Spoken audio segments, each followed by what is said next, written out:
මා ඔබට කියන්න මේ අසීල සම්පත්තිලා ආශ්‍රය කරන විවිධ දේශපාලන පක්ෂ වලට සම්බන්ධ ඒගොල්ලන්ගේ අනුග්‍රහය ලැබපු නියෝජිතයෝ කොයිතරම් හානියක් මේ ජාතික ලොතරැයි මණ්ඩලයේ ආදායමට කරලා තියෙනවද කියලා. මේව දේශපාලන චරිත. ජාතික ලොතරැයි මණ්ඩලයේ මේ ටිකට් පත් අලෙවි කරපු ඒජන්තවරු, ඒ කියන්නේ දිස්ත්‍රික් ඒජන්තවරු ගණනාවක් ඉන්නවා. අවුරුදු 5කට වඩා වැඩි කාලයක් තිස්සේ සල්ලි ගෙවන්නේ නැති. අපි කෙරෝලකින් පටන් ගත්තොත් එක්කෙනෙක් ඉන්නවා රාජපක්ෂ කියලා මහත්මයෙක්. එයාගේ නම ලකීෂා තරංගිකා රාජපක්ෂ. එයා මේ කුලියාපිටිය පැත්තේ කුරුණෑගල පැත්තේ. එයා 2019 20 විතර ඉඳලා තියෙනවා. එයාගේ 98 ලක්ෂ 78000. ඒ කියන්නේ රුපියල් 40 ගානේ ටිකට් පත් ගත්ත මම හිතන්නේ 4 ලක්ෂ ගානක් මිනිස්සු ගත්ත ටිකට් මේ තියෙන්නේ. රුපියල් 98 ලක්ෂයක් අවුරුදු 5ක් තිස්සේ ගෙවලා නැහැ. අපි බැලුවා මෙයා කවුද කියලා මේ. මෙයා කවුද කියලා බැලුවා පස්සේ තමයි අපිට එයාගේ මේ මුදල් අය කර නොගැනීමට පසුගිය පාලන අධිකාරිය විසින් කටයුතු නොකළේයි කියලා හිතෙන්නේ. දැන් පොදු දේපල 98 ලක්ෂයක් ගෙවපු නැති කෙනෙකුට විරුද්ධව යන්න තියෙන ප්‍රධානම තැන තමයි එක්කෝ අපරාධ පරීක්ෂණ දෙපාර්තමේන්තුවට එහෙම නැත්නම් වංචා විමර්ශන කාර්යාංශයට.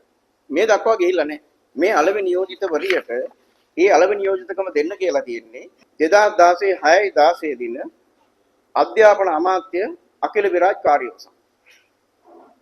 එතකොට එයා කෙලින්ම කියනවා මේ මහත්මියට RWLP රාජපක්ෂ මහත්මිය කියන්නේ ලකීෂා තරංගිකා රාජපක්ෂ මහත්මියට මේක මේ කුලියාපිටිය ලිපිනේ පදිංචි එක්කෙනාට දෙන්න කියලා ඉවරලා අලෙවි නියෝජිත තනතුර. ඒ අනුව අලෙවි නියෝජිත තනතුර දෙනවා.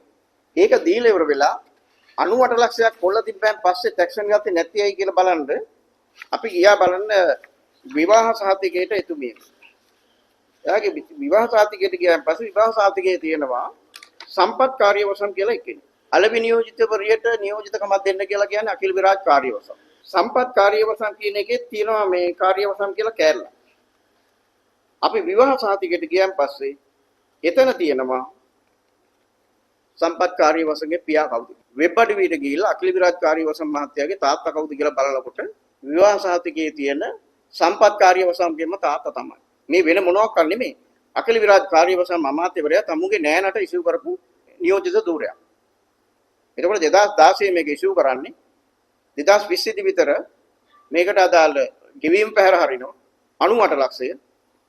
එතෙන් සිට කිසිම පියවරක් ගන්නෙ නෑ. එතන තියෙනවා නෑනගේ ප්‍රශ්නේ. මේ જાතියෙම තවත් එකක් තියෙනවා. ඒ අලෙවි නියෝජිතවරිය තියලා තියෙනවා ලක්ෂ 21ක පොල්ලක්. 2019 සිට අපි බැලුවා එයාගේ නම මොකද්ද කියලා. එයාගේ නම දිසානායක මුදියන් සේලාගේ විජිතානන්ද. එයාට දෙන්න කියලා තියෙන්නේ කවුද කියලා බැලුවා. පස්සේ අපිට හම්බ වෙනවා මේ දිස්ත්‍රික් අලෙවි නියෝජිත ධූරය දෙන්න කියලා කියන්නේ වෙන කවුරුවක්වත් නෙමෙයි පාර්ලිමේන්තු මන්ත්‍රී හේසා විතානගේ.